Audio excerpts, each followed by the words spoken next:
What if I told you that the heating technologies we now consider hopelessly outdated were actually more advanced than our modern systems?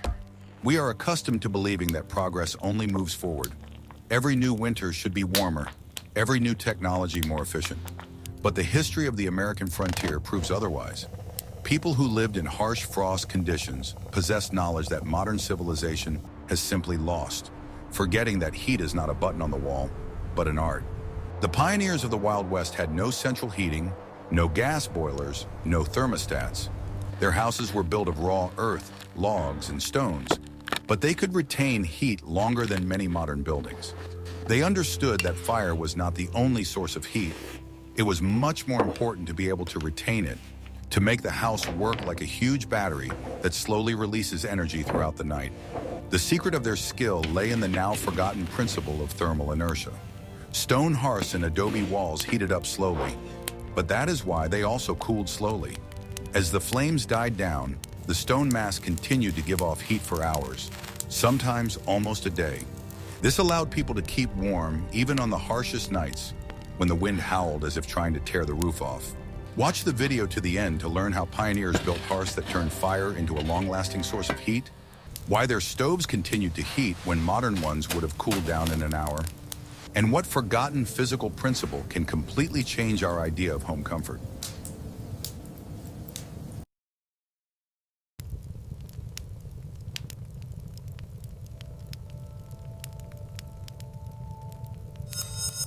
Are you ready to learn the truth about what really kept settlers warm in the bitter cold? We are used to seeing beautiful scenes in movies with a brightly burning fire in the fireplace, which supposedly warms the whole family with its cheerful crackling. In reality, the open flame was only a small part of a complex and ingenious home life support system. The pioneers did not just build a place to burn wood, they created a giant heat accumulator capable of surviving the harshest night. The weight of such a structure could reach several tons, and every kilogram of stone played a critically important role. The main secret was mass, the very raw physical matter that engineers today call thermal mass. Huge boulders, extracted with great effort from riverbeds or quarries, were laid in a specific order, not for beauty's sake. These stones worked like a sponge, but instead of absorbing water, they absorbed heat energy from burning wood. While the flames raged in the hearth, the walls of the fireplace greedily absorbed every degree, accumulating it inside their dense structure. It was a slow process that required patience and an understanding of the laws of nature that were not written about in books. The stone did not heat up instantly, like the thin metal of a modern stove, but it did not give off heat immediately either. This was the fundamental difference between the thinking of the frontier man and the modern consumer. They did not chase instant results, preferring reliability and durability that could guarantee survival. When the fire inevitably died down, the real work of this massive stone structure, invisible to the eye, began. The tons of stone heated during the day began to slowly and very delicately release the accumulated heat back into the living space. This process could last for hours, maintaining a comfortable temperature even when a blizzard was raging outside. Unlike metal, which quickly becomes red hot and just as quickly becomes ice cold, stone has incredible thermal inertia. It smoothed out temperature peaks, preventing the house from overheating during heating and freezing in the morning. This created a special microclimate that cannot be reproduced with modern convectors or steel stoves. Building such a hearth was a monumental task that required enormous physical effort from all the adult men in the settlement. The foundation for such a stove was laid even before the walls of the house itself were erected, understanding that it would be the heart of the dwelling. A mistake in calculations or a poor choice of stone could cost the inhabitants their health or even their lives in the very first winter. Interestingly, different types of stone had different properties, and experienced builders were well aware of this difference. Dense granite or basalt was ideal for accumulating heat, retaining it inside for an incredibly long time. The use of porous or layered stones was dangerous, as they could crack or explode due to temperature changes. This heating system worked on the principle of radiation rather than convection, which radically changed the way people felt heat. The air in the room could remain cool and fresh, but objects and walls radiated a soft, penetrating warmth. It is similar to the feeling we experience on a spring day when the sun warms our face despite the cold wind. Modern heating systems heat the air, which quickly escapes through cracks in windows, leaving us in the cold. Old-fashioned fireplaces heated the structure of the house itself, turning the entire building into a single warm organism.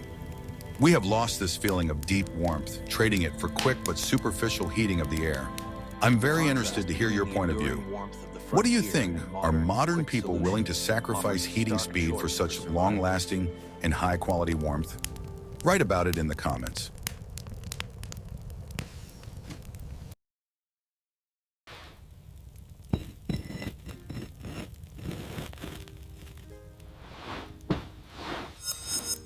What I am about to show you will completely change your perception of how people build at the very edge of the known world. On the frontier, the choice of material for a hearth did not depend on taste, fashion, or aesthetic whims. It was a choice that determined the survival of the family, the preservation of supplies, and the very possibility of surviving the winter. Geography dictated its rules more strictly than any architect. On the Great Plains, where the horizon stretched to the sky, and there was not a single boulder or rocky ridge for hundreds of miles around, settlers faced an absolute shortage of traditional building materials. But it was here, in this seemingly empty space, that unique technologies were born, growing literally from the very ground trodden by the pioneers. When there is no stone and wood as a luxury, there is only one option: to use the soil itself. People turned to sod, dense layers of earth held together by the rhizomes of endless steppe grasses. These roots acted as natural reinforcement. They held their shape, did not spread when drying, and gave the prairie bricks a strength that no one expected from simple soil. Hand-cut blocks of sod were laid in layers to form thick walls, creating not only a dwelling but also a foundation for a hearth. It is true that the earth did not provide much warmth. It could not accumulate heat like stone, which had kept the warmth of the fire for centuries. But it perfectly preserved the little heat that could be obtained, protecting the interior from the icy wind that swept across the plain. In the southwest, however, a completely different approach prevailed. Here, the climate divided the day into two opposites: a scorching day and a night when the coolness turned into cold. It was this combination that gave rise to the culture of adobe, a mixture of clay, sand, straw, and water, dried under the merciless sun. When adobe dried, it became a monolith that could rival fired brick in terms of impact strength. Adobe stoves and fireplaces had almost magical properties. They breathed with the air. They absorbed excess daytime heat and then slowly and evenly released it at night, smoothing out the fluctuations and turning the house into an island of stability. The walls of the stoves were made thick, sometimes even thicker than the walls of the house itself. Half a meter of dense, hot mass, working like a giant heating battery. In the Rocky Mountains, people had another gift: endless supplies of wild stone. This is where the most monumental and reliable heating structures of the frontier era were born. Large boulders collected along rivers and ravines were fitted together with such precision that at times it seemed as if they had been cut with tools that did not yet exist. These stone giants stood for centuries, sometimes outliving even those who built them. The masonry was done without any frills. The simplest mixture of local clay and river sand served as a binder. It had to be renewed every season, just like shoes or roof repairs. But it was this simplicity that made the stove understandable and repairable to anyone who knew how to hold a shovel. The inside of the firebox, the heart of the stove, required special attention. It was lined with stones that could withstand direct flames. Otherwise, the structure would have fallen apart after a few months. If a stone cracked or began to crumble under the fire, it was replaced immediately without waiting for disaster to strike. This modular structure made the hearth a living system. It could be renewed and changed along with its owner. The shape and size of the hearth were determined not by fashion, but by the climate and available fuel. In the harsh north, fireboxes were made deep and wide, capable of holding huge logs. They had to burn all night while the family slept. In the south, where wood was worth its weight in gold, hearths were small and compact, designed more for cooking than for heating.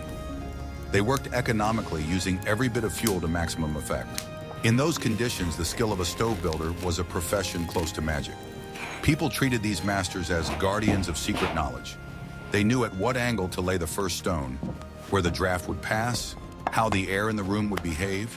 An incorrectly built hearth could not only smoke, but it could turn the whole house into a trap or burst into flames in the middle of the night.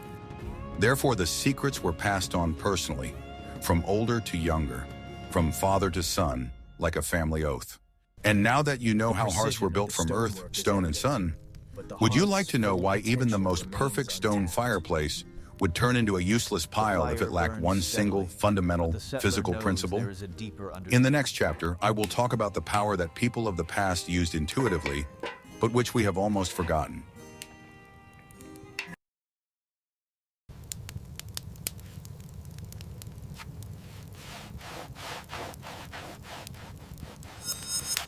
Want to know a secret that will change your perception of comfort?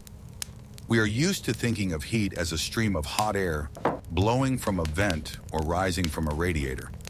But frontier people lived in a world of completely different physics based on radiant heat. This is the heat that comes from a heated object and is transferred directly to the body, bypassing the air. Imagine the difference between how a hairdryer warms you and how a large rock heated by the sun on the beach warms you. A hairdryer blows hot air that dries your skin and cools down instantly when you turn it off. A rock, on the other hand, warms you deeply, penetrating your muscles and bones, creating a feeling of fundamental comfort. The massive stone stoves of the frontier worked just like these giant beach stones brought inside the house. They saturated the space with infrared radiation, which heated not the air, but objects, furniture, walls, floors, and people themselves. People could feel warm even when the air temperature in the room was relatively low. This phenomenon made it possible to maintain comfort in dwellings that, by modern standards, were full of drafts and cracks. Heated air would inevitably escape through leaky windows and doors, taking precious calories with it.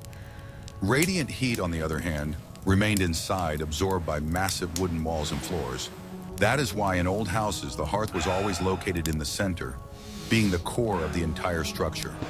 All life revolved around this source of radiation, which acted like a small domestic sun. The closer you were to the center, the more intense the flow of life-giving energy was. Modern metal stoves work mainly on the principle of convection, heating the air around them. This hot air rises to the ceiling, where it is completely useless to a person standing on the floor. We spend enormous resources on heating the space under the ceiling, while our feet are freezing. The principle of slow heat also meant that the temperature in the house changed very smoothly, without sudden jumps. The human body did not experience stress from constant fluctuations between cold and heat. This contributed to better sleep and overall well-being for the inhabitants of harsh lands. Moreover, the radiant heat from the stone helped dry clothes and shoes, which was critical for survival. Wet clothes in the freezing winter were a death sentence, and the stone dried the fabric gently and evenly. A metal stove could easily burn through boots or leave them damp inside due to overly aggressive heat. We lost this technology not because it was ineffective, but because it was slow. The modern pace of life demands heat here and now, at the push of a button. But we pay for this speed with the quality of heat and our own comfort. Did you like this fact about forgotten heat physics? Like this video if you too would prefer to warm yourself by a real stone fireplace.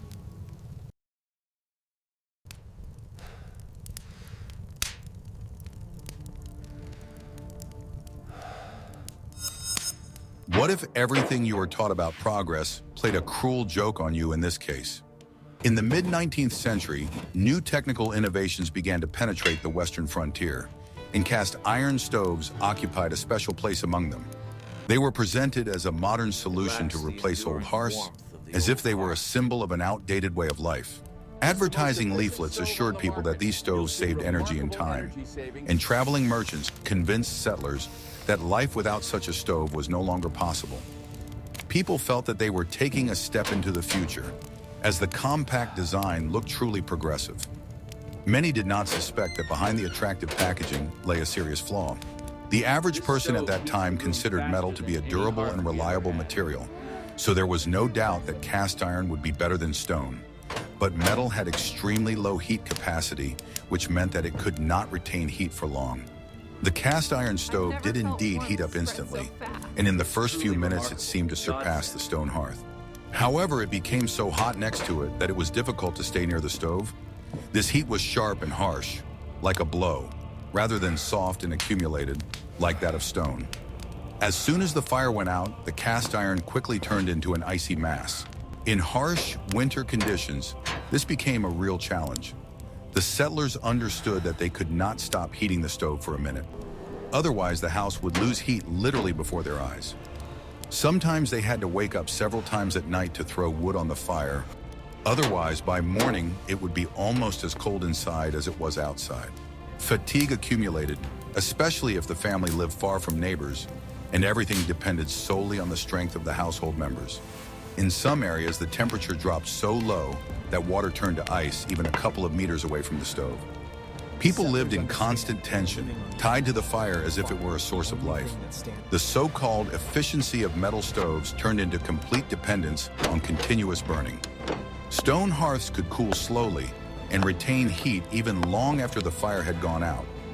An iron stove, on the other hand, was like a demanding mechanism that forgave neither delay nor forgetfulness.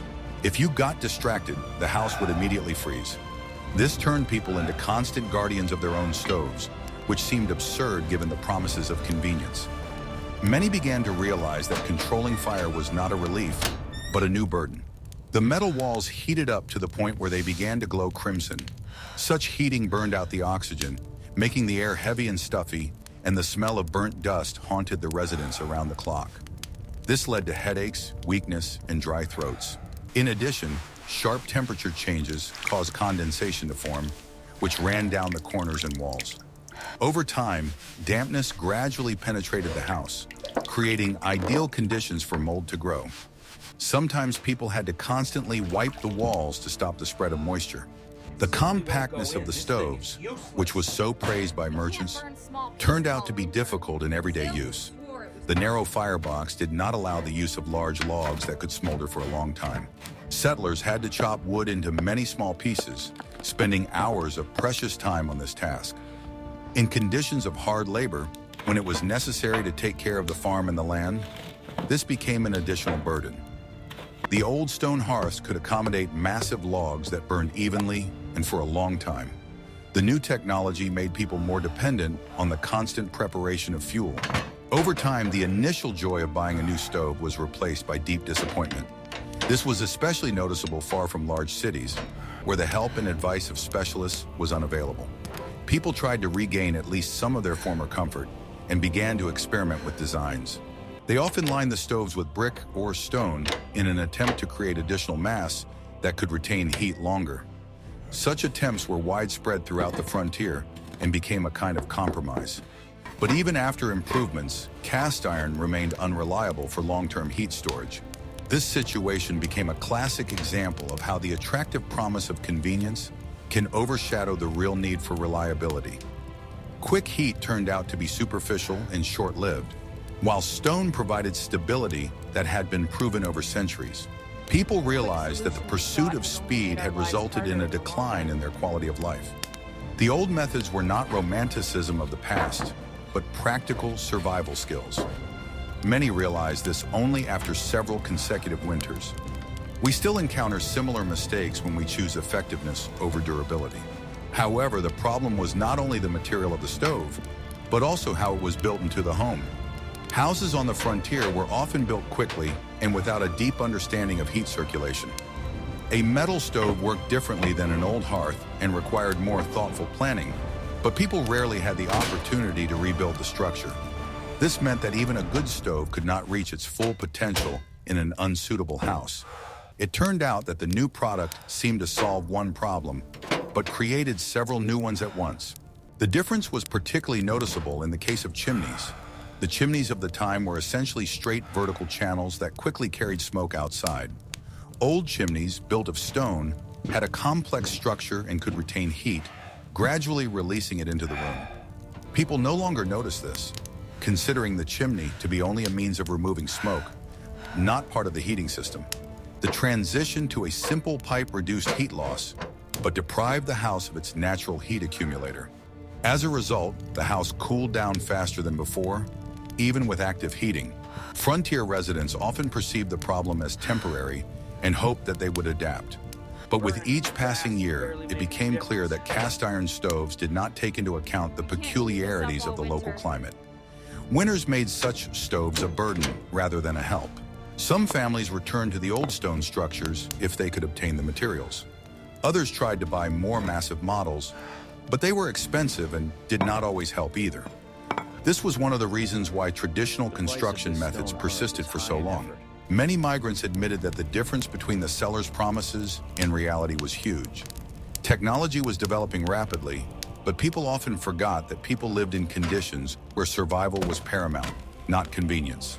Therefore, any device that required constant attention became a challenge for them.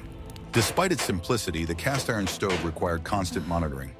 People began to understand that any technology should correspond not to fashion, but to the needs of the local environment. This conclusion became one of the important lessons of the frontier era. Why do you think people still switch to pot-belly stoves en masse, even though they knew about their shortcomings? The answer may be simpler than it seems.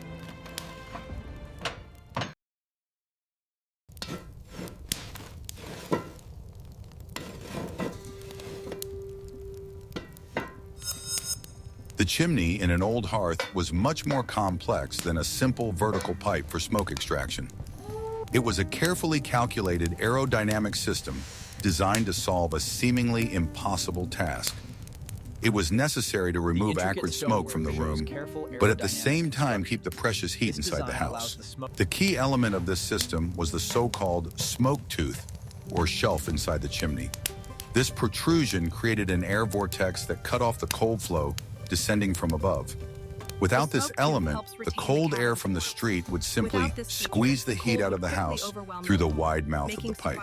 The craftsmen who built the stoves intuitively understood the laws of gas motion without knowing the formulas of hydrodynamics. They narrowed the throat of the chimney just enough to increase the speed of the smoke flow, creating powerful draft. A pipe that was too narrow would cause the fireplace to smoke into the room, while one that was too wide would suck all the heat out. The walls of the chimney were also made massive, serving as an extension of the heat accumulator. The hot smoke passing through transferred the remaining heat to the brick or stone of the pipe before escaping outside. Thus, even the exhaust gases were used for heating, warming the upper floors or the attic. The height of the pipe relative to the roof ridge and surrounding trees also played an important role. Incorrectly calculated height could lead to a reverse draft and strong winds, blowing smoke back into the house. Settlers learned to read the wind and built their houses taking into account the windrows of the area. Dampers and wind vanes allowed the draft to be adjusted with precision, controlling the intensity of combustion. An experienced owner could adjust the stove so that the wood did not burn with a bright flame, but smoldered slowly. This mode saved fuel and ensured uniform heating of the stone mass. The inner surface of the pipe had to be as smooth as possible so that soot would not settle on the walls. The accumulation of soot not only impaired the draft, but also threatened terrible fires inside the chimney. Therefore, the chimney sweep was not a fairy tale character, but a vital specialist. Errors in the design of the chimney were fatal and often irreversible without a complete reconstruction of the stove. If the stove did not draw properly, the house became uninhabitable in winter. Cold and smoke were the two main enemies, and they could only be defeated by proper architecture. Modern stainless steel sandwich pipes are excellent at removing smoke, but they are completely useless for retaining heat. They are insulated so as not to heat up and release hundreds of cubic meters of hot air directly into the atmosphere. We have learned to do things safely, but we have forgotten how to do them rationally. This engineering art died along with the masters who built stoves by eye, feeling the draft with their palms.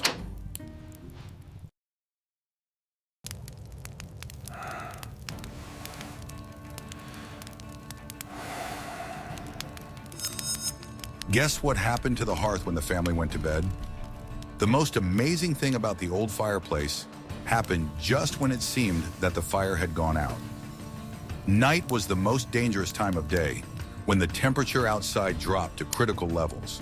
It was during these hours that the stone monster showed its best qualities, working autonomously. Before going to bed, the master of the house performed an important ritual called banking the fire. The coals were not extinguished, but raked into a dense pile at the back of the hearth and covered with a thick layer of ash. The ash blocked the oxygen supply but kept the heat inside the pile for an incredibly long time. This turned the remains of the fire into a smoldering core that continued to give off heat, but very slowly. The stones of the firebox, heated during the day, began to release the accumulated energy, acting as a huge radiator. The heat wave from the hearth was powerful enough to keep the temperature in the house from falling below zero. In the morning, when the owner raked the ashes, he found live red coals underneath, ready for use. He did not need to waste time and valuable matches on lighting a new fire from scratch. It was enough to put a little dry kindling on top and blow on it to revive the flame. This trick was impossible with metal stoves, as metal did not retain heat, and the coals quickly burned out or cooled down. Owners of potbelly stoves had to wake up several times a night to add wood. This disrupted their sleep and made their rest incomplete, which affected their performance during the day. The stone hearth created a kind of heat dome in the center of the house, where people usually slept. Even if the water froze in the far corners of the room, the area around the fireplace remained safe for living. This made it possible to survive in houses with minimal wall insulation. Heavy wool blankets and skins were used for additional heat retention, but the source of energy was the stone itself. It worked quietly without crackling or noise, providing a stable background. It was passive safety that did not require active action from the sleeping person. The ability of the hearth to retain heat for 20 hours or more was not a myth, but the result of competent management of combustion and mass. It was a technology honed over centuries of living in conditions where mistakes were too costly. Modern systems require electricity and pumps, while the old system required only stone and knowledge. Having lost this tradition, we have become hostages to continuous energy consumption. Our comfort now depends on whether the gas is burning in the burner right now. In the next chapter, you will learn why even choosing firewood was a science, not just a matter of gathering branches. Did you know that the wrong kind of wood could destroy your house?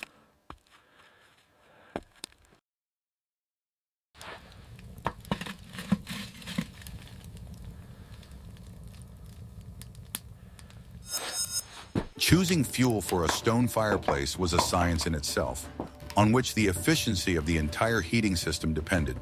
Settlers could not afford to throw anything into the fire and hope for a good result. Different types of wood burned at different temperatures and speeds, and this knowledge was vital. Hardwoods such as oak or hickory were the gold standard for long winter evenings. They produced dense, hot coals that burned for a long time and heated the stone mass perfectly. Such wood was difficult to chop and split, but its heat-producing capacity justified any effort. Soft woods, such as pine or spruce, were used mainly for quick kindling or when the temperature needed to be raised urgently. They burned brightly with crackles and sparks, but burned out quickly, leaving no good coals. In addition, resinous woods heavily polluted the chimney with soot, increasing the risk of fire. In treeless plains where wood was scarce, completely unexpected types of fuel were used. Dried bison dung, known as bison chips, was the main source of heat for thousands of families.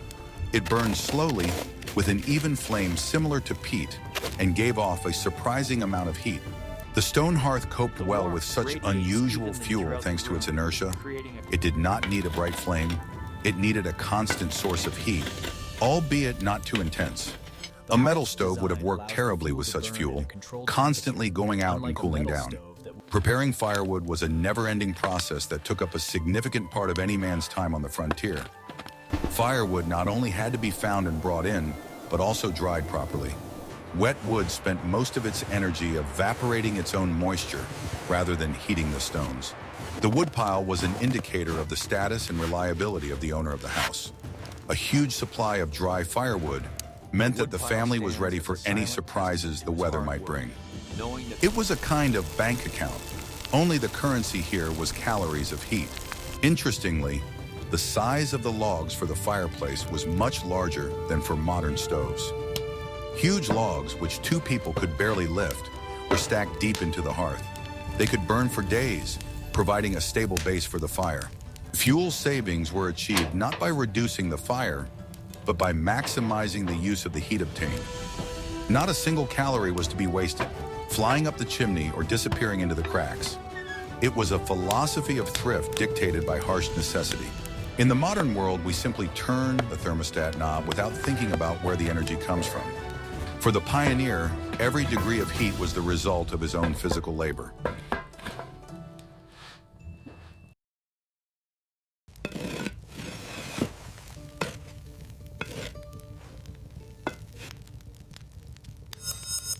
The stone hearth was not just a heating device, it was the undisputed center of the entire domestic universe. In the cramped and dark huts of the frontier, the light and warmth of the fire attracted people like a magnet. It was here, within a radius of 2 or 3 meters from the mouth of the fireplace, that the entire social and domestic life of the family took place. Cooking was inextricably linked to heating, and this dictated the rules of life. Women spent hours by the open fire, managing heavy cast iron pots on hooks. This required incredible skill, regulating the cooking temperature by simply moving the pots closer to or further away from the coals. Bread was baked in special Dutch ovens, thick-walled pots with lids, which were completely filled with coals. The stone under the fireplace was also used for baking flatbread and simple pastries.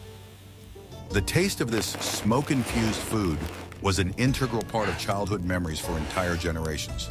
In the evenings, when work outside was finished, the whole family gathered around the fire, not for entertainment, but for light. Candles and oil were expensive, so the fireplace flame was often the only source of light. Here they read the Bible, mended clothes, cast bullets, and told stories.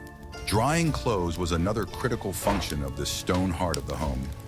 Returning from the cold and wet clothes, settlers had no other place to tidy themselves up. The massive heat of the stone drew moisture from wool and leather without drying out or damaging the items. The hearth also served as the main ventilation device in the house. The powerful draft constantly renewed the air in the room, drawing out dampness and odors. Despite the small size of the dwellings, the air in them always remained relatively fresh thanks to the fireplace. For children and the elderly, the warmest corner of the fireplace was the safest and most comfortable place to be. Here they could survive the coldest days when it was physically painful to move away from the fire. It was a zone of life, separated by a wall of warmth from the zone of death outside. The loss of fire in the hearth was perceived as a real tragedy and a bad omen. If the coals went out, one had to go to the neighbors to ask for fire, which was considered a disgrace for the hostess. Fire was a living being that demanded respect, care, and constant feeding. Modern kitchens and living rooms are separate, and heating is hidden in the walls and floors. We have lost that single center of attraction that united the family physically and emotionally. The hearth was not just a place where it was warm, it was a place where we were together. We have examined everyday life, but how exactly did that fateful transition to metal take place, depriving us of this comfort?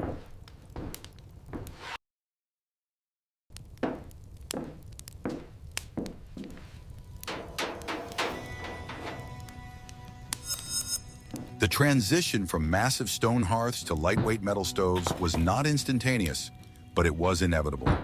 It happened differently in different regions, but the direction of movement remained the same.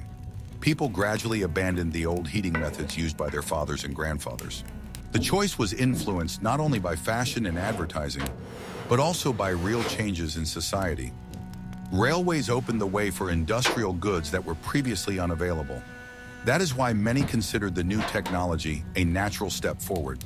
This process can be described as a kind of degradation of heat quality in favor of convenience and mobility. New stoves offered quick results, although they were not as deep and stable as those of stone. People chose speed because life was becoming faster than in the early frontier. Travel, trade, and migration required greater flexibility. Heavy stone structures gradually gave way to lightweight designs that were easy to transport. This change reflected changes in the entire culture of everyday life. With the development of railways and industry, cast iron stoves became cheap and accessible even in the most remote places. Metal supplies no longer depended on local craftsmen. Factories produced thousands of products, and every family could afford such a purchase. Delivery became easier as goods were transported in large batches. Even residents of small settlements were able to see metal stoves in local shops for the first time. Thus, mass production accelerated the transition. The main argument in favor of metal was the space savings inside small houses. A stone hearth took up a lot of space and required a solid foundation. In cramped dwellings, this became a serious problem. When a metal stove was brought into the house, people literally freed up an entire corner. For families with children or large households, this was an important advantage. Every free part of the house could be used more efficiently. A huge stone fireplace took up a significant part of the usable space that could be used for living or storage. It was impossible to move or change it. In houses built hastily and without a precise plan, such dimensions were a real burden. A metal stove, on the contrary, fit into almost any space. It could be moved slightly or installed where it was more convenient. This provided flexibility that had been unheard of before. The compact stove freed up space, and for many families, this was a decisive factor. Life on the frontier required the rational use of every square meter. Winters were long, and people spent most of their time indoors. The ability to place beds, a table, or a work area meant much more than it seems today. Sometimes the stove itself became part of the furniture, taking up a minimum of space. This is what made it so attractive. In addition, a metal stove allowed food to be cooked much faster and more conveniently than on an open fire. The flame was distributed more evenly, and the dishes heated more steadily. Women could cook several dishes at the same time, saving time. In conditions of hard labor, this was a valuable advantage. Hot food could appear on the table faster, which improved everyday life.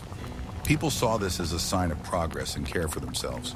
A flat cooking surface, several burners, and a built-in oven seemed like a real technological miracle. For many, it was the first opportunity to bake bread or roast meat without complicated manipulations. The view of the kitchen changed completely. It was no longer necessary to lean over an open fire or constantly watch the pot. It became possible to cook neatly and safely. All this created the feeling that life was becoming more civilized. Women were happy to replace their sooty cauldrons with clean and neat kitchen stoves. There was less soot, less smoke, and less risk of burns. The kitchen became brighter and more comfortable. In a situation where most of the household responsibilities fell on women, such changes meant a lot. The metal stove freed up some of their time and energy. This also accelerated the spread of the new technology. However, along with convenience came the loss of the very thermal inertia that saved people in the cold. Stone could retain heat for hours while metal lost it almost instantly. The temperature in the house became dependent on a constant fire rather than stored heat. This made life less stable. Even a short interruption in the stove's operation could lead to a sharp drop in temperature. People encountered this more and more often on harsh nights. Houses began to cool down faster, and the climate inside became more extreme and unstable. Previously, the inside of the dwelling retained a gentle warmth that changed gradually. Now the air heated up in bursts and cooled down just as sharply. This affected both well-being and health. Frequent fluctuations caused colds and fatigue. The stove ceased to be the reliable center of the home. People began to depend more on a constant supply of firewood than on the heat stored in the stone. It was necessary to heat more often, which meant harvesting more wood. This increased the burden on men, who already spent a lot of time doing hard work. Women also participated in maintaining the fire, as it was impossible to leave the house without heat. Every member of the family felt the consequences of this transition. Heat ceased to be a stable resource. Construction skills also began to deteriorate, as the art of building complex fireplaces was forgotten. Many young settlers no longer knew how to build massive stoves like their ancestors. They considered it an unnecessary skill that would not be useful. The advent of affordable metal stoves made the old methods obsolete. This led to the loss of experience accumulated over generations. Instead of craftsmanship, the habit of buying ready-made items took hold. Why bother with stone and clay for weeks when you can bring in a ready-made stove and install it in an hour? This logic seemed perfectly reasonable. Quick installation allowed people to settle in faster and start their lives in a new place. Merchants took advantage of this and actively promoted metal products. Master stove builders gradually became a thing of the past. Their place was taken by sellers and middlemen. During the Great Depression and the dust storms of the 1930s, there was another wave of simplification. People used whatever materials they could find. An old barrel or tin canister could become a new stove. They did this not because life was good, but out of desperation. Such stoves worked poorly and burned out quickly. It was a period of forced ingenuity. These homemade designs were terribly inefficient, consumed wood, and provided heat only while they were burning. They could not be left unattended even for a minute. At night, the fire often had to be maintained manually. People suffered from the cold even in their own homes. But there was almost no choice. This reflected the hardship and poverty of those years. The aesthetics of open fire also became a thing of the past, hidden behind cast iron doors. People almost stopped seeing the living flame that used to be the center of the home. Fire ceased to be part of family life. It turned into a hidden force working inside an iron casing. The special atmosphere created by the light of the fire disappeared. Only the dry function of heating remained. We are approaching the end of our story.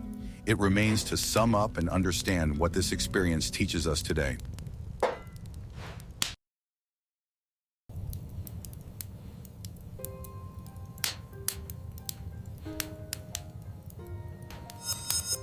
The history of the evolution of heating on the American frontier is a vivid lesson that new does not always mean better. We have seen how the complex, intuitive physics of the stone hearth has been supplanted by simpler but less effective solutions. The principle of thermal inertia, which was the basis of survival, has been forgotten in the age of instant consumption. The stone hearth was a perfect example of man's harmony with natural materials and the laws of physics. It did not fight the cold with brute force, but used time and mass as its allies. It was a system designed for the long haul, for sustainability and autonomy. Modern stoves and heaters give us the illusion of control over temperature, but they make us dependent. We depend on electricity, gas, and the complex logistics of fuel delivery. The pioneer, with his stone mountain in the center of his home, was a much freer and more secure person. Of course, no one is calling for us to break our radiators and build multi-ton stone stoves in our apartments today. But understanding the principles of slow heat and thermal mass can help us make our homes more comfortable and efficient. Perhaps we should value natural materials more and not chase after immediate results. The frontier experience reminds us that comfort is not just a number on a thermometer. It is a feeling of security, stability, and deep, penetrating warmth that we so often lack. Stone, clay, and fire, this ancient triad still works better than any plastic or microchip. We often look down on our ancestors, considering their lives primitive and difficult. But when it came to conserving heat, they were true experts, whose knowledge we are only now beginning to rediscover. Their homes were not just shelters, they were batteries of life. May this story make you take a fresh look at how we heat our homes today. Perhaps next time you sit by the fireplace or stove, you will remember those for whom this fire was their only chance to live to see the dawn. Their experience is not recorded in textbooks, but in the cooling stones of old ruins.